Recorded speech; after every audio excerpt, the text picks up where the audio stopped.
इनको नौकरी जो है वो एक होता है। कांग्रेस पार्टी के समय में हजारों लोगों को नौकरी मिली और अब ये उस नौकरी मिलने के बाद ये चाह रहे हैं कि उनकी जो पगार है, सैलरी है, वो और बेहतर हो, पॉलिसी के अंदर कुछ संशोधन हो, पॉलिसी अच्छी फ्रेम हो और आगे जाके इनके मेडिकल हो चाहे बाकी चीज़ें हो, उनको अभी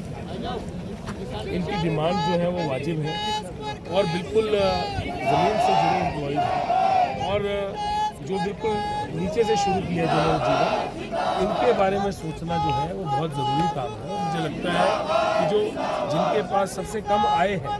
सबसे कम जिनकी तनख्वाह है, उनकी बात को सोचना और उनकी बात के ऊपर हमें गहन चर्चा करके उसको बड़े मजबूती से रखना और उसके बारे में कुछ ना कुछ करना, ये सरकार का डिमांड है कि जो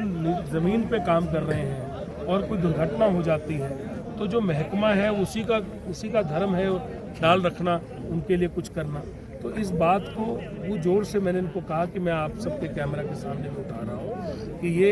अगर मेरा महकमा हो तो ये मेरी जिम्मेवारी है। माननीय मुख्यमंत्री महोदय वित्त मंत्री हैं, ये मुझे लगता है कि उनके भी संज्ञान में ये बात है और वो उन्होंने कल भी MTW के लिए ये बात उनको घोषणा भी की कि हम जिनका भी दुर्घटना हुई है उनके लिए हम सरकार की तरफ से मदद करेंगे और माननीय डिप्टी CM साहब इसके मंत्री हैं IPH के, तो वो भी निसंदेह इसके ऊपर काम करें। सर, जैसे कि सदन में आपने पिछली बार भी